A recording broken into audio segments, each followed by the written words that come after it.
Hello and welcome back to George's Gaming Guide. I'm Breaking Dad, and today we're looking at Lego Ideas number 55, which is the red London telephone box.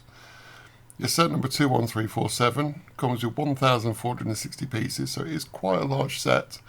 It actually measures 31 centimetres or 12 inches high, 19 centimetres by 15 centimetres around the base, which is 7.5 by 6 inches. So reasonably sized set. I do like the way Lego do the boxes nowadays, with the sort of plain black box with the set with a bit of lighting behind it just to emphasise the set. So I think on a shelf this looks absolutely fantastic.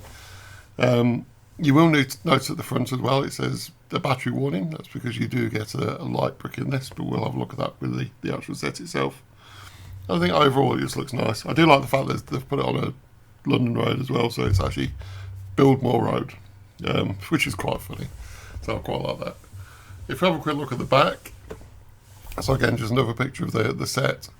It does show you can build it in two different formats.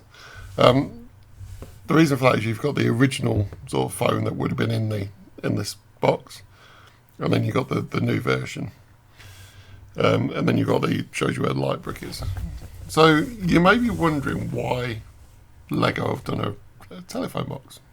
Yeah, it doesn't seem the most exciting of sets. Now, for myself, being from the UK, I think this was a great set for me because it's nice to add to that London collection.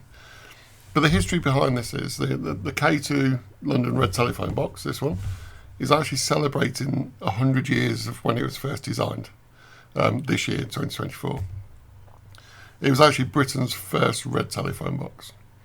Now, there were between 15 to 1,700 of these. They were installed late 1920s, early 1930s.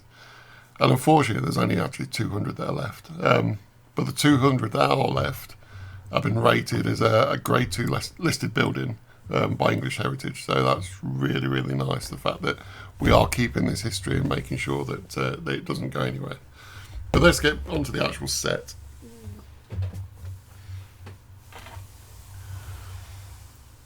So the set itself, I think, looks fantastic. I say it's probably going to appeal more to people from the UK, due to the fact of just the history that's behind it. But I think this would look great for anyone. I'm just going to show you quickly inside, because there's a yellow telephone book inside this that doesn't clip onto anything. So if I move it around too much, it's just going to fall out. So I might as well show you in situ first. So the door actually opens really nicely. The hinge system down here works really well. Then inside you'll see this little yellow book, so I'm going to make it fall out because it will fall out on its own in just a second. So we have a yellow phone book, which I remember as the yellow pages when I was growing up. Massive book that used to be chained inside the telephone box, so it's nice to have actually included that. I've chosen the newer design, so this is probably from the 90s. So you got the push button telephone. You've got stickers in there for the display and where the coins go. And then behind it you've got these stickers. So you've got like a Lego Ideas sticker and things like that. So just something to sort of add a bit of colour on the inside. But they used to have these boards inside the telephones where people could actually put little adverts in. So it's very true to the way that it was actually designed.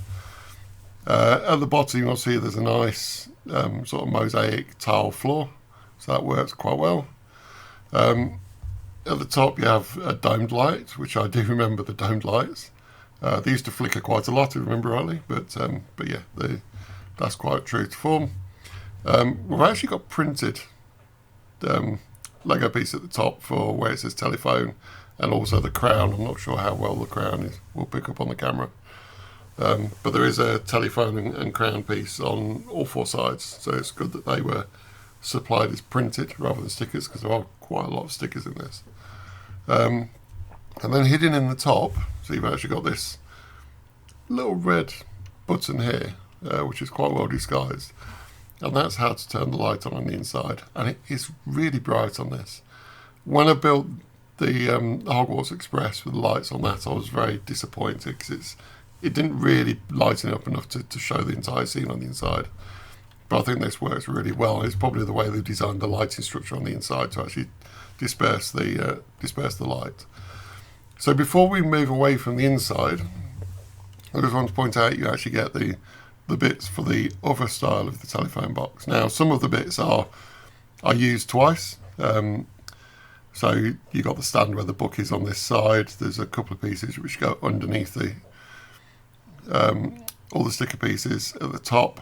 Now, you don't get the plate with this. I've just put them on the plate so I don't lose any of them. And I decided to put the stickers on all the pieces rather than risk of losing pieces, and also making sure the stickers don't get damaged on the sticker sheet. It would have been nice if Lego had made this fully interchangeable, so on a little plate with enough pieces to actually just sort them out very easily. So it's a bit of a shame, but yeah, it's nice to have them still. What I say, it would have been nice somewhere to store it and be able to switch it over easily. But I do like the fact that they've supplied it, and as I say, the stickers are really nice. So I think they've done a great job on that. So when you start the build, you actually start off with the plinth that it's on. So you got the old cobbled street, which I think looks really nice actually. The phone box itself actually comes off fairly easy. It's just held on by 4 studs. So you put the phone box on quite near the end. The railing, I think, looks really nice. I think the design they've done that is quite good. You've actually got a little sort of drain cover down here as well. So it's yeah, I think they've captured the design of this really well. You got the old style light with the flowers and the hanging baskets. So again, just a nice little feature. Add a bit of colour to it, just make it into a bit more of a scene. But I think this actually looks really, really good, and I think when I get this together with all the rest of the London sets, it's going to be a great addition to that. Now, Lego actually say this is for another purpose as well.